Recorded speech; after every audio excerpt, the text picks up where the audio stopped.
예수님이 십자가에 죽으신 사실 때문에 예수님을 따랐던 많은 제자들은 다 예수님의 곁을 떠났었고, 그러나 반면에 여인들, 예수님을 사랑하고 예수님을 따랐던 그 여인들은 십자가 현장에서도 예수님을 바라보았고, 예수님께서 묻히신 곳이 어디인가 하는 것조차도 다 확인을 하게 됩니다.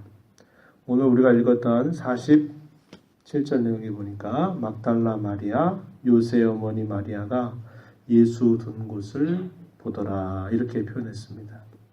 또한 이런 과정에서 아리마대 사람 요셉뿐만 아니라 요한복음에 보게 되면 예수님이 십자가에 이제 돌아가신 그것을 장사를 치르는 과정에서 아리마대 사람 요셉과 더불어서 옛적에 예수님께 조용히 찾아와서 예수님께 어떻게 하여야 영생을 얻습니까? 라고 물었던 니고데모, 바리새인이면서 동시에 존경받는 공회원이죠. 사내들인 공회의 회원이었던 이 니고데모도 그가 가지고 있는 비싼 그런 몰약 그리고 침량 섞은 것을 많이 가지고 와서 예수님의 장사를 치르는 그런 이들을 함께 동참하는 모습을 요한복음은 우리에게 소개해주고 있다 하는 겁니다.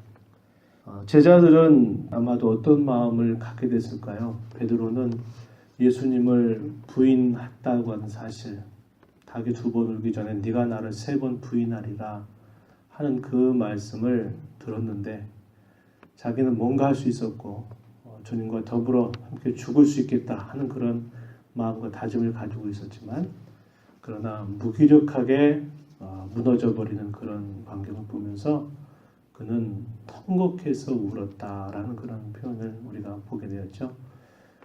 베드로도 그러와 있고 모든 제자들도 주님의 곁을 결국 떠났습니다. 그리고 예수님이 무덤에 안치가 되시고 하루를 보내게 된 것이죠. 어떤 마음이 들었을까요? 예수님이 살아난다 말씀하셨는데 이게 진짜 그럴까? 그런 마음도 들었겠고, 그때 다 우리가 주와 함께 죽으러 가자, 주와 함께 가겠다 이렇게 다 말했었는데 이게 도대체 뭐냐?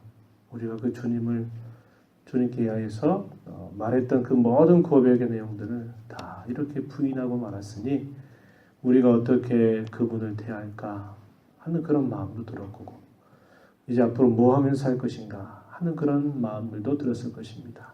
그래서 모든 것이 너무나 참혹스럽게 비참하게 끝나버린 그런 상황을 도대체 어떻게 해야 될지 모르는 마음에 그들의 마음은 한없이 불안하였을 것이다. 우리는 충분히 생각해 볼 수 있는 것입니다. 이날은 특별한 어떤 일들을 할 수 있는 날들이 아니었죠. 이미 예수님은 단단히 무덤에 이렇게 안치가 됐고 큰 돌로 굴려져서 닫혀 있었던 상태였고, 로마의 이런 군병들은 그 무덤에 혹시라도 누가 어떤 일이 생긴다든지 무슨 일이 있을까봐 이 종교 지도자들의 말을 듣고서는 단단하게 굳게 그 무덤을 지키게 하였다라는 겁니다. 그래서 어느 누구도 예수님의 시신을 가져가거나 혹은 예수님이 부활한다 그런 이야기들을 했는데 굳게 그것을 지키도록 이렇게 한 것이었어요.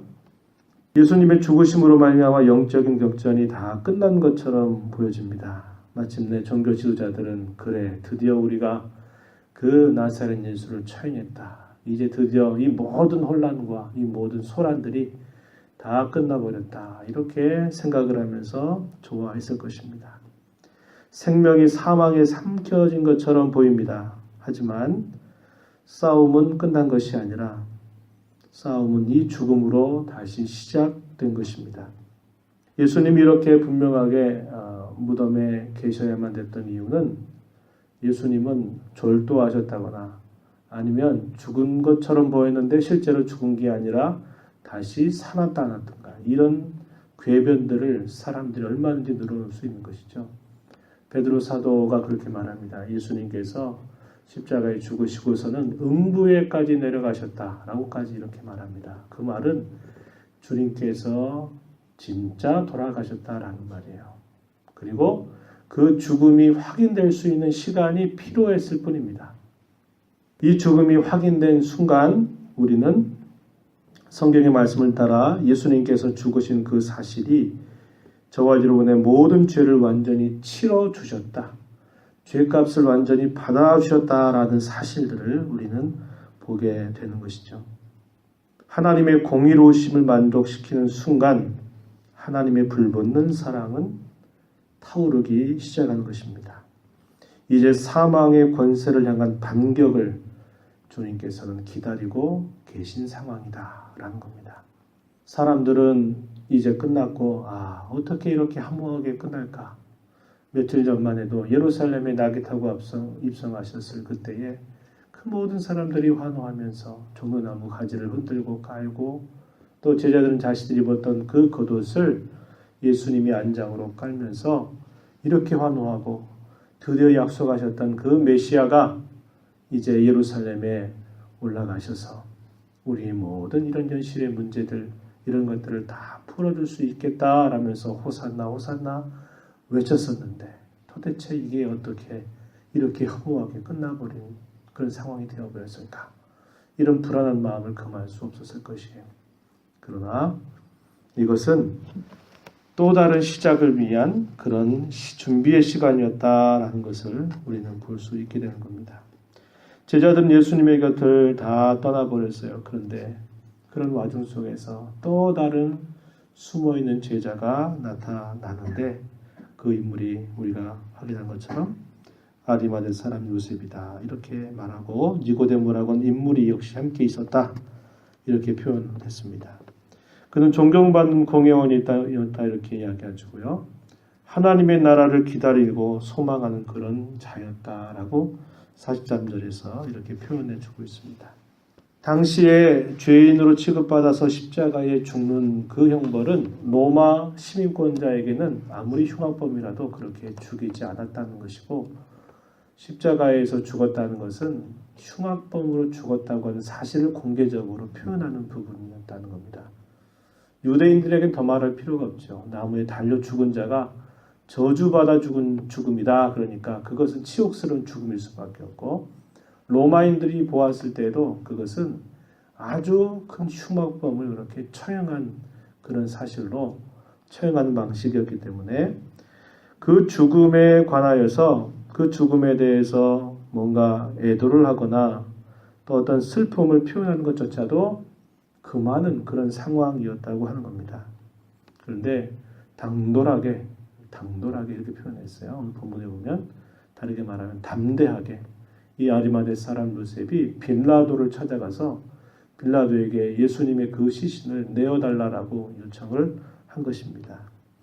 그냥 쉽게 할 수 있는 일이 아니었다라고 하는 것이에요. 바로 그런 상황 속에서 그는 주님을 향한 그의 신앙과 그의 모습을 이런 방법을 통하여서 표현하고 있는 것이고 그를 아주 처참하게 죽였지만 이 아리마대 사람 요셉은 자기가 준비해둔 그런 이 무덤에 한 번도 사람을 안치한 일이 없었던 이 무덤에 예수님을 세마포 옷으로 싸서 예수님을 안치한 겁니다. 비록 그분이 죽으실 때는 초라하게 참으로 수치스럽게 옷 하나도 걸치지 않고 십자가에서 그렇게 참혹하게 돌아가셨지만 이 아리마대 사람 요셉은 예수님을 아주 존귀한 분으로 여기고 그 예수님의 시신을 처리하는 그런 태도를 보이고 있는 겁니다. 아울러서 이 막달라 마리아 그리고 요셉 어머니 마리아도 그 곁에 함께하면서 그 장사지를 확인하고 돌아갔다라고 이렇게 표현해 주죠. 우리 성경을 다시 한번 봅니다. 이사야서 53장 말씀에 보면 이에 대한 예언의 말씀이 그대로 있음을 우리는 보게 되는데요. 53장 9절 말씀을 한번 가서 보실까요? 1033쪽입니다. 그는 강포를 행하지 아니하였고 그의 입에 거짓이 없었으나 그의 무덤이 악인들과 함께 있었으며 그가 죽은 후에 부자와 함께 있었도다. 여호와께서 그에게 상함을 받게 하시기를 원하사 질고를 당하게 하셨은즉 그의 영혼을 속건 제물로 드리기에 이르면 그가 씨를 보게 되며 그의 날은 길 것이요 또 그의 손으로 여호와께서 기뻐하시는 뜻을 성취하리로다. 그가 자기 영혼에 수고한 것을 보고 만족하게 여길 것이라. 나의 의로운 종이 자기 지식으로 많은 사람을 의롭게 하며 또 그들의 죄악을 친히 담당하리로다. 아멘. 예수님이 고난받는 종, 의의 종이면서도 고난받는 종으로 장차 오실 것인데, 그분은 역시 일반인들, 죄인들이 죽는 것처럼 함께 죽을 것이지만 그는 부자와 함께 있을 것이다. 아리마대 사람 요셉을 이렇게 예언했던 그 표현입니다. 그리고 그분의 그 죽음에 대하여 속건제물에 드리기에 이르면 그가 씨를 보게 되며 그의 날이 길 것이다. 그의 손으로 여호와께서 기뻐하시는 뜻을 성취하리로다. 자기 영혼에 수고한 것을 보고 만족하게 여길 것이고 그걸 통해서 많은 사람을 의롭게 하며 그들의 죄악을 친히 담당할 것이다. 이사야 선지자를 통해서 이렇게 예언했던 그 말씀의 내용이 실제로 약 700년이 지난 이때에 실제적으로 하나하나 하나님의 계획하신 대로, 예언하셨던 대로, 약속하셨던 대로 그대로 성취된 사실임을 우리는 확인할 수 있는 것입니다. 예수님의 죽으심이 역사적인 분명한 사실인 것을 알려주고, 그것이 사실이라면 그분의 죽으심이 저와 여러분의 죄를 위해서 죽으셨다고 하는 사실도 분명한 사실입니다. 무지몽매한 이 땅의 수많은 사람들 가운데서 그 사실이 바로 나의 죄를 위하신 주님의 죽음인 줄 믿어지게 된 것, 이것이 가장 큰 은혜다. 기적 중의 기적이다. 하나님의 가장 심오한 은혜다. 신비다. 이 사실을 우리는 알고 이 사실에 대해서 끊임없이 하나님 앞에 감사하는 자로 살아야 할 것입니다. 그분의 사랑은 변함이 없고 그분의 사랑은 불붙는 사랑이어서 죽음도 그 사랑으로부터 끊을 수 없다고 말씀하신 그 주님의 그런 행하심 우리가 보면서 우리를 구원하신 그 은혜에 만만 감사하는 그런 태도와 자세를 가지고 살아가야 할 것입니다. 그분이 십자가에서 우리의 모든 죄값을 갚으셨다고 하는 얘기는 우리가 더 이상 이제는 죄와 더불어 사는 것을 즐거워해서는 안 된다는 겁니다.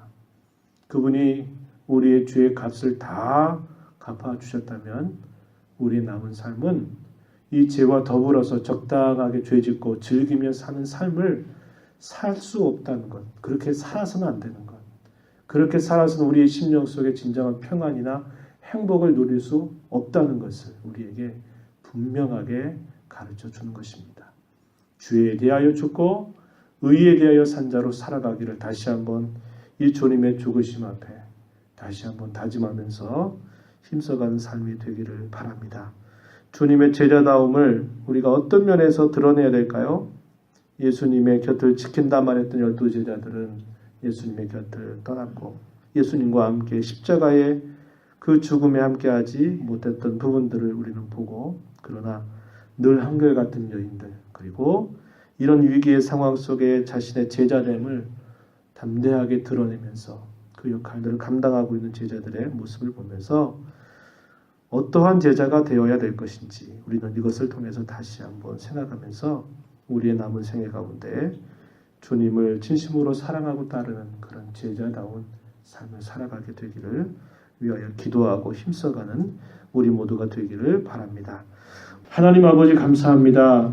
저희들을 사랑하시되 한결같이 변함없이 사랑하신 그 하나님의 은혜를 저희가 다시 한번 봅니다. 죽음으로 모든 게 다 끝난 것처럼 보입니다. 어떤 인생도 죽음 앞에서 더 이상 자신들이 무엇인가를 할 수 있다고, 무엇인가를 느낄 수 있다고 말할 수 없어처럼 이 사망의 이 권세가 그토록 강하고 큰 것이지만 우리 주님은 기다리시는 동안 주께서 친히 우리의 모든 죄값을 실제적인 죽음을 통해서 다 갚으셨다라는 것을 보여주셨고, 이 사망의 권세를 향한 반격을 이제 기다리고 계심을 저희가 보게 되옵나이다. 주님의 사랑은 죽음보다도 강한 그러한 사랑이고, 그 사랑을 저희들에게 깨닫게 하시고 알게 하시고 불러주신 것을 참으로 감사하면서 하나님의 사랑에서 환난이나 기근이나 적신이나 위험이나 칼 그 어떤 것도 저희들을 그리스도를 향한 그리스도께서 저희들을 사랑하시는 것으로 끊을 수 없다고 하신 그 귀한 사랑 받고 이 남은 생에 살게 하셨사오니 구원의 감사의 감격 늘 우리의 삶 속에 충만하게 하시고 주님의 참된 제자다운 그런 걸음을 힘써 살아가는 저희 모두가 되게 하여 주옵소서. 은혜의 보좌 앞에 나와서 간구하는 모든 심령들을 용납하시고 풍성한 은혜를 베풀어 주시옵소서. 예수님의 귀하신 이름으로 기도하옵나이다.